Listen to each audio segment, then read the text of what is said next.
अस्सलाम वालेकुम viewers, welcome back to my channel. तो आज हम इस वीडियो में देखेंगे C++ के कौन से ऑपरेटर्स हैं और इन ऑपरेटर्स को डिटेल में डिस्कस करेंगे। So it is very important lecture regarding C++।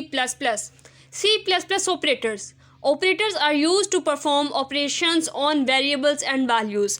जो C++ के जो ऑपरेटर्स होते हैं वो वेरिएबल्स पर और वैल्यूज़ पे ऑपरेशन को परफॉर्म करने के लिए इस्तेमाल किए जाते हैं। C++ divides the operations into the following groups. C++ के जो ऑपरेटर्स हैं वो बेसिकली चार टाइप्स के होते हैं। The first one is the arithmetic operator, the second one is assignment operator, the third one is comparison operator and the fourth one is logical operator. ये जो जस्ट नेम थे operators के जो कि C++ में इस्तेमाल होते हैं। नेक्स्ट हम चलते हैं कि इन ऑपरेटर्स के बारे में डीपली समझने के लिए सबसे पहले बात करते हैं अरिथमेटिक ऑपरेटर्स की। Arithmetic operators are used to perform common mathematical operations. Arithmetic operators जो होते हैं ऐसे ऑपरेटर्स होते हैं जो कि मैथमेटिकल ऑपरेशन को परफॉर्म करते हैं। मिसाल के तौर पर प्लस का ऑपरेटर है, इसका नेम है एडिशन और डिस्क्रिप्शन है एड्स टुगेदर टू वैल्यूज़। जो प्लस का जो ऑपरेटर है, जो एडिशन का जो ऑपरेटर है, ये दो वैल्यूज़ को जमा करने के लिए, ऐड करने के लिए इस्तेमाल होता है। आप एग्जांपल देख सकते हैं, एक्स हमारे पास एक वेरिएबल है, इसके दरमियान एक ऑपरेटर लगा है दैट इज़ प्लस। उसके बाद वाई एक वेरिएबल है, इसका मतलब है दो वेरिएबल्स को आपस में ऐड करने के लिए हम इस एडिशन वाले ऑपरेटर का इस्तेमाल करते हैं। ये हमारे पास अरिथमेटिक ऑपरेटर है। तो सेकंड एग्जांपल है वो देखें, सब्ट्रैक्शन। माइनस का ऑपरेटर है, उसका नाम है सब्ट्रैक्शन। डिस्क्रिप्शन में देखें, subtracts one value from the another. ये क्या करता है, एक वेरिएबल में से दूसरे वेरिएबल की वैल्यू को माइनस करने के लिए या सब्ट्रैक्ट करने के लिए इस्तेमाल होता है। एग्जांपल में देखें, x माइनस वाई। याद रखें यहाँ पर x और y हमेशा वेरिएबल हैं। x एक वेरिएबल है और माइनस ऑपरेटर है और y वेरिएबल है। इसमें क्या करेगा, x में से y की वैल्यू जो होगी उसको सब्ट्रैक्ट कर देगा, माइनस कर देगा। ये दो अरिथमेटिक ऑपरेटर्स थे। नेक्स्ट हमारे पास फर्दर अरिथमेटिक ऑपरेटर्स कौन से हैं उनको हम डिस्कस करते हैं। That is a multiplication. Multiply का निशान आपको नज़र आ रहा है। मल्टीप्लिकेशन ये क्या करता है कि दो वैल्यूज़ को आपस में मल्टीप्लाई करता है। एग्जांपल में देखें, x मल्टीप्लाई वाई। मल्टीप्लाई का ये बेसिकली एक ऑपरेटर है जो कि अरिथमेटिक ऑपरेटर है। बार बार आपको बता रही हूँ कि जो x है और जो y है ये हमारे पास वेरिएबल्स हैं। वेरिएबल्स के दरमियान मल्टीप्लाई का ऑपरेटर लगा हुआ है, इसका मतलब है x की और y की वैल्यू आपस में मल्टीप्लाई होगी। The next one is division.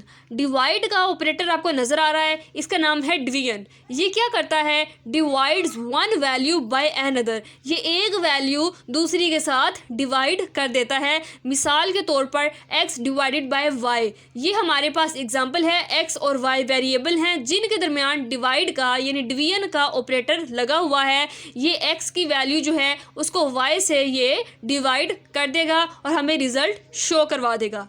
अब नेक्स्ट वन आप देखिए, मॉडुलस का ऑपरेटर है। मॉडुलस का ऑपरेटर का सिंबल बहुत इंपॉर्टेंट है, ये आपको एमसीक्यूज में भी पूछा जाएगा। ये करता क्या है, रिटर्न्स द डिवीजन रिमाइंडर। जब भी हम दो वैल्यूज़ को आपस में डिवाइड करते हैं, डिवाइड करने के बाद जो रिमाइंडर आता है बेसिकली वो मॉडुलस का आंसर होता है। मॉडुलस में हमने डिवाइड ही करना होता है लेकिन जो रिमाइंडर आता है वो मॉडुलस का आंसर होता है। ये आपने याद रखना है। Like x modulus Y, X modulus Y, इसका मतलब ये है कि x को y पे डिवाइड ही करना है लेकिन उसका आंसर वो होगा जो कि रिमाइंडर है। अब रिमाइंडर 1 आ रहा है तो 1 आंसर है, रिमाइंडर 0 है तो 0 आंसर है। हमने रिमाइंडर पे फोकस करना है। मॉडुलस में हमेशा रिमाइंडर आंसर होता है। उसके बाद हमारे पास है इंक्रीमेंट ऑपरेटर। इंक्रीमेंट ऑपरेटर कौन से होते हैं, प्लस का जो ऑपरेटर होता है ये इंक्रीमेंट ऑपरेटर होता है। ये करता क्या है, increases the value of a variable bye 1। किसी भी वेरिएबल की जो वैल्यू है उसको 1 से यानी बाय 1 इंक्रीज कर देता है। मिसाल के तौर पर अगर एक वेरिएबल है x, उसको मैं कर दूंगी प्लस x। इसका मतलब है x की जो वैल्यू होगी वो 1 इंक्रीज हो जाएगी, एक नंबर उसमें और जमा हो जाएगा। मिसाल के तौर पर आप देख सकते हैं कि x की वैल्यू अगर 3 है तो मैंने क्या किया है, प्लस x यानी इंक्रीमेंट कर दिया है। x की वैल्यू अगर 3 थी थी, तो जब मैंने प्लस प्लस किया है तो एक उसमें और ऐड हो गई है, जिसकी वजह से 3 से 4 हो जाएगी। अगर 5 है तो 5 से 6 हो जाएगी। जो भी वैल्यू होगी उसमें एक और इजाफा हो जाएगा, एक और ऐड हो जाएगी, जिसको बोलते हैं इंक्रीमेंट। उसके बाद आप देखिए माइनस माइनस का ऑपरेटर आपको नज़र आ रहा होगा। माइनस माइनस का मतलब है डिक्रीमेंट ऑपरेशन। ये क्या करता है, decreases the value of a variable bye 1। Variable की वैल्यू में से एक माइनस कर देगा, उसमें से एक डिक्रीज कर देगा, एक डिक्रीमेंट कर देगा। वेरिएबल की जो भी वैल्यू होगी उसमें से एक डिक्रीज कर देगा। मिसाल के तौर पर यहाँ पर आपको वेरिएबल एग्जाम्पल में नज़र आ रहा है x. X minus minus x, इसका मतलब है एक्स की जो भी वैल्यू है उसमें से एक डिक्रीज हो जाए, एक कम हो जाए, एक डिक्रीमेंट हो जाए। मिसाल के तौर पर अगर एक्स की वैल्यू 3 है तो अब डिक्रीमेंट होने के बाद एक्स की वैल्यू 2 हो जाएगी। अगर एक्स की वैल्यू पहले 5 थी तो डिक्रीमेंट होने के बाद एक्स की वैल्यू 4 हो जाएगी, यानी एक उसमें से डिक्रीज हो जाएगा। उसके बाद हम डिस्कस करते हैं असाइनमेंट ऑपरेटर्स कौन से होते हैं। C++ में असाइनमेंट ऑपरेटर्स भी बहुत अहमियत के हामिल हैं। Assignment operators are used to assign values to variables. Assignment operators basically variables में जब हमने वैल्यू स्टोर करानी होती है तो फिर हम असाइनमेंट ऑपरेटर का इस्तेमाल करते हैं। मैं आपको दोबारा बताती चली जाऊँ कि असाइनमेंट ऑपरेटर ऐसे ऑपरेटर्स होते हैं कि जब हमने किसी वेरिएबल में कोई वैल्यू रखवानी होती है या स्टोर करनी होती है या असाइन करनी होती है तो फिर हम असाइनमेंट ऑपरेटर का इस्तेमाल करते हैं। In the example below, we use the assignment operator to assign the value 10 to a variable called x। अब आप एग्जाम्पल देख सकते हैं। एग्जाम्पल क्या है, int x is equal to 10। int क्या है, int हमारी एक डाटा टाइप है। x क्या है, x वेरिएबल का नेम है। उसके बाद असाइनमेंट ऑपरेटर है और वैल्यू क्या है, वैल्यू 10 है। उसके बाद सेमी कॉलन है। तो इसमें देखें आप, x एक वेरिएबल है जिसमें मैं 10 रखवा रही हूँ। x एक वेरिएबल है जिसमें मैं 10 रखवा रही हूँ, 10 स्टोर करवा रही हूँ। तो x में जब मैं 10 स्टोर करवा रही हूँ तो वो किसकी मदद से करवा रही हूँ, वो असाइनमेंट ऑपरेटर की मदद से करवा रही हूँ, जो कि x और 10 के दरमियान आप देखें असाइनमेंट ऑपरेटर है। तो इस असाइनमेंट ऑपरेटर की मदद से x में मैं 10 वैल्यू स्टोर करा रही हूँ, या कोई भी वैल्यू आप स्टोर करा सकते हैं बिल्कुल सेम प्रोसीजर पे। उसके बाद आप देखें द एडिशन असाइनमेंट ऑपरेटर। हमने सिंपल असाइनमेंट ऑपरेटर पढ़ा है, अब है एडिशन असाइनमेंट ऑपरेटर, यानी पहले एडिशन का ऑपरेटर है फिर असाइनमेंट का ऑपरेटर है। आप देख सकते हैं पहले एडिशन है फिर असाइनमेंट है, यानी प्लस है और फिर इक्वल का ऑपरेटर है। Adds a value to a variable, ये क्या करता है, the addition assignment operator adds a value to a variable. Example के साथ समझें इसके ज़रा। Int x is equal to नहीं है, ये हम इसको इज इक्वल टू पढ़ते हैं, लेकिन बेसिकली मैंने आपको पहले भी बताया था अपने प्रीवियस लेक्चर्स में कि ये असाइनमेंट ऑपरेटर है। Int x assignment operator 10। अब हमने क्या किया है कि x में रखवा दिया है 10। अब क्या है, x प्लस असाइनमेंट ऑपरेटर 5, ठीक है। इसमें क्या हो जाएगा, ये एक और वैल्यू ऐड कर देगा। Adds a value to a variable, यानी इसकी वैल्यू 5 थी तो x में अब एक और वैल्यू ऐड हो जाएगी, 6 हो जाएगी।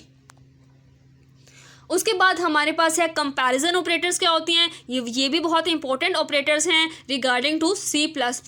Comparison operators are used to compare two values. कुछ कंपैरिजन ऑपरेटर, इससे नाम से पता चल रहा है कि ये दो वैल्यूज़ को आपस में कंपेयर करने के लिए, उसका कंपैरिजन करने के लिए इस्तेमाल होते हैं। नोट देखें, the return value of a comparison is either true और फॉल्स। जो रिटर्न वैल्यू होगी वो या तो 1 होगी या 0 होगी। ये इंपॉर्टेंट पॉइंट है, इंपॉर्टेंट MCQs है, ये आपने अपने जहन में रखना है कि इस प्रोग्राम के जो रिटर्न वैल्यू होगी वो या तो 0 होगी या वो 1 होगी। अगर वो ट्रू है तो वो 1 है, अगर वो फॉल्स है तो वो 0 रिटर्न करेगा। एग्जाम्पल है, आप नीचे एग्जाम्पल देख सकते हैं। Int x is equal to 5। Int क्या है, मेरे पास डाटा टाइप है। x क्या है, x मेरे पास वेरिएबल है। इसमें असाइनमेंट ऑपरेटर के थ्रू मैं 5 स्टोर करवा रही हूँ।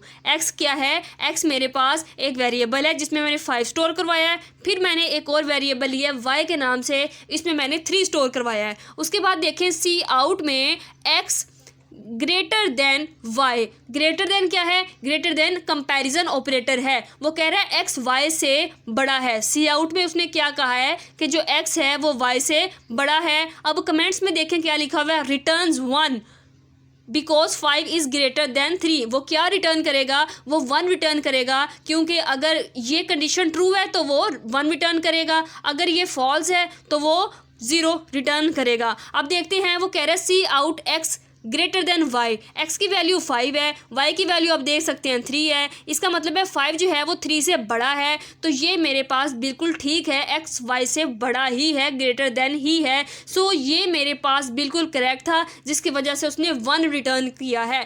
In the case of truth के केस में वो क्या करेगा, 1 रिटर्न करेगा। फॉल्स के केस में वो 0 रिटर्न करेगा। उसके बाद मेरे पास कुछ कंपैरिजन ऑपरेटर्स की लिस्ट है। सबसे पहला ऑपरेटर है इक्वल टू। ये बहुत इंपॉर्टेंट ऑपरेटर है इक्वल टू का।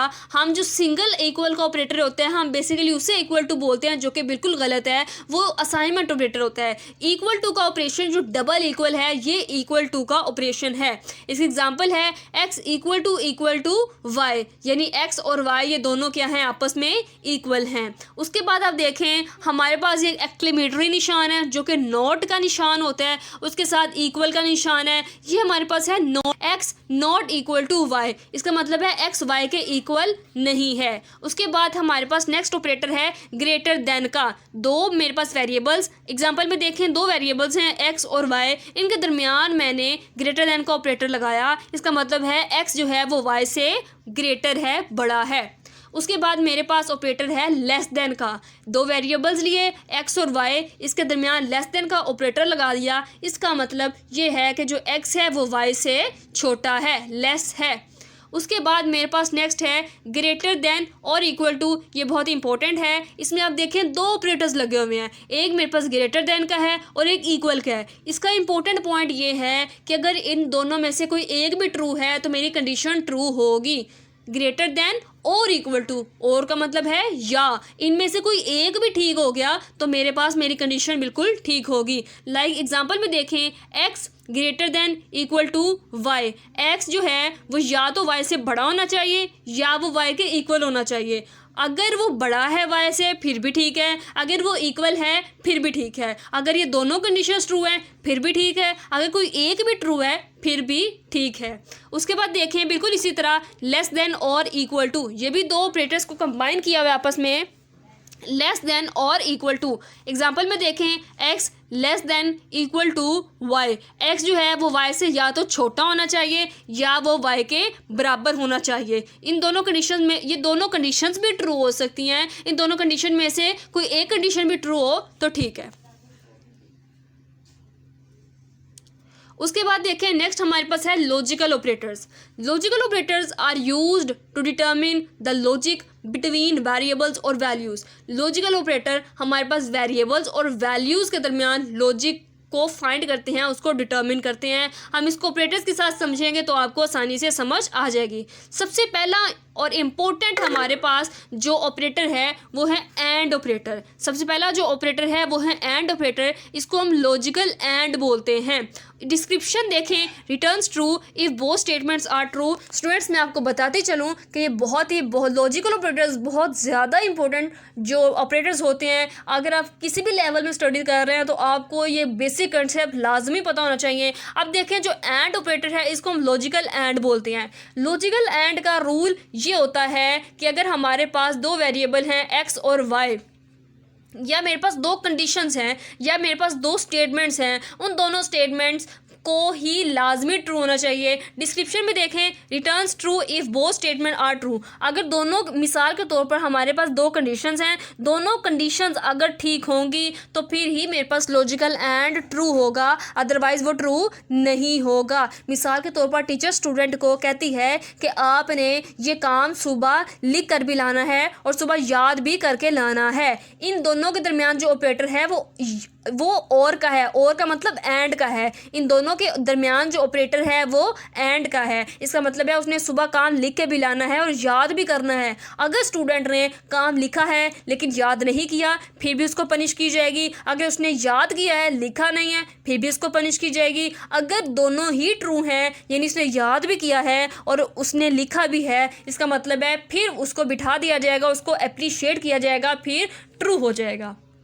उसके बाद नेक्स्ट देखिए हमारे पास लॉजिकल और ऑपरेटर है। ये जो दो सीधी लाइंस आपको नज़र आ रही हैं, दो स्ट्रेट लाइंस आपको नज़र आ रही हैं जो एक दूसरे के पैरेलल हैं, ये हमारे पास बेसिकली ऑपरेटर होता है लॉजिकल और का। इसमें ये होता है कि दो स्टेटमेंट्स हैं, दो स्टेटमेंट्स में अगर एक भी स्टेटमेंट ट्रू है तो मेरा लॉजिकल और ट्रू होगा। मिसाल के तौर पर जो टीचर है वो स्टूडेंट को कहता है कि आपने सुबह मुझे काम लिख कर दिखाना है, आपने घर से काम लिख कर लाना है, या आपने कल मुझे सुनाना है। इन दोनों के दरमियान आप देखें कि ऑपरेटर कौन सा वो कह रहा है, वो कह रहा है या। तो या को आप इंग्लिश में क्या कहते हैं, और। इसका मतलब है ये दो स्टेटमेंट्स हैं कि आपने या तो मुझे काम सुबह लिख के दिखाना है या आपने मुझे सुनाना है। इस दोनों के दरमियान जो ऑपरेटर है वो या का है और का है। इसका मतलब है इन दोनों में से एक भी स्टेटमेंट अगर ट्रू हो जाएगी, एक भी कंडीशन ट्रू हो जाएगी, अगर स्टूडेंट या तो लिख लाए या वो सुना दे, दोनों केसेस में वो बैठ जाएगा, उसको पनिश नहीं की जाएगी। लेकिन अगर ना वो लिखेगा ना वो याद करेगा फिर उसको पनिश की जाएगी। अदरवाइज या तो वो लिख लाए या वो उसने अगर सुना भी दिया है तो फिर भी वो बैठ जाएगा, कंडीशन क्या हो जाएगी, ट्रू हो जाएगी। उसके बाद हमारे पास लास्ट बट नॉट लीस्ट हमारे पास एक्सक्लेमेटरी निशान नज़र आ रहा है आपको, जो कि हम इंग्लिश में देखते हैं। बेसिकली ये लॉजिकल नॉट का ऑपरेटर है। कंप्यूटर की लैंग्वेज में ये लॉजिकल नोट का ऑपरेटर है। ये क्या करता है, हमारी स्टेटमेंट अगर ट्रू होगी तो उसको फॉल्स कर देगा, अगर फॉल्स होगी तो उसको ट्रू कर देगा। इसका ये काम है कि हमारी स्टेटमेंट अगर ट्रू है तो उसको फॉल्स कर देगा, अगर फॉल्स है तो उसको ट्रू कर देगा। जो भी रिजल्ट आया है इसने उसको रिवर्स कर देना है, इसने उसको उल्ट कर देना है। ट्रू को फॉल्स में कर देगा, फॉल्स को ट्रू में कर देगा, और इसका कोई मकसद नहीं है। इस ऑपरेटर का ये मकसद है कि कोई भी स्टेटमेंट है उससे पहले अगर हम लॉजिकल नोट लगा देंगे, अगर वो स्टेटमेंट ट्रू में हो जाएगी तो वो फॉल्स आंसर आएगा, अगर वो फॉल्स में स्टेटमेंट होगी तो आंसर जो होगा वो ट्रू में आएगा। तो स्टूडेंट्स ये थी वीडियो मेरी आज की, जिसमें मैंने आपको बताया कि C++ में कौन से ऑपरेटर्स इस्तेमाल होते हैं। बहुत ही एक इम्पोर्टेंट लेक्चर था जिसमें हमने 4 किस्म के ऑपरेटर्स को उसके एग्जांपल्स के साथ बहुत अच्छे से डिस्कस किए, बड़े शॉर्ट टाइम में डिस्कस किए। मैं आपको यही सजेस्ट करूँगी कि आप ये वीडियो 2 से 3 दफ़ा देखो, ताकि इस वीडियो के इंपॉर्टेंट पॉइंट जो कि आप पहली दफ़ा मिस कर गए हो, दूसरी और तीसरी दफ़ा वो आप मिस ना कर सको, और आप नोट्स बनाओ और नोट्स में ये सारे के सारे पॉइंट्स लिखो, जिसकी वजह से आपको अगर आपसे कोई वीडियो मिस भी हो जाए तो आपको प्रॉब्लम ना हो, आपने नोट्स बनाए हो इन वीडियोस को देख के। आज हमने अपनी इस वीडियो में कवर की हैं 4 types of the C++ operator, that is the arithmetic operator, assignment operator, comparison operator and logical operator. आप देख सकते हैं इनमें टेबल्स भी थे, इनमें हमने एग्जाम्पल्स के साथ बहुत अच्छे से इन्हें आज समझा है, बड़े शॉर्ट वे में हमने समझा है, और इंपॉर्टेंट क्या है क्या इंपॉर्टेंट नहीं है इन सब चीज़ों को भी हमने आज देखा है। सो स्टूडेंट्स, अगर आपको मेरी वीडियो अच्छी लगे तो प्लीज़ लाइक करें, सब्सक्राइब करें, बेल आइकन का बटन दबाना बिल्कुल ना भूलिए, क्योंकि मेरे यहाँ आने वाली हर वीडियो का नोटिफिकेशन आप तक पहुँच सके। अपनी फ्रेंड्स और फैलोज़ के साथ शेयर करें, और अगर किसी भी पॉइंट से रिलेटेड कोई प्रॉब्लम है, आपको कोई लेक्चर कोई टॉपिक आपको समझ नहीं आ रहा तो आप मुझे कमेंट सेक्शन में पूछ सकते हैं।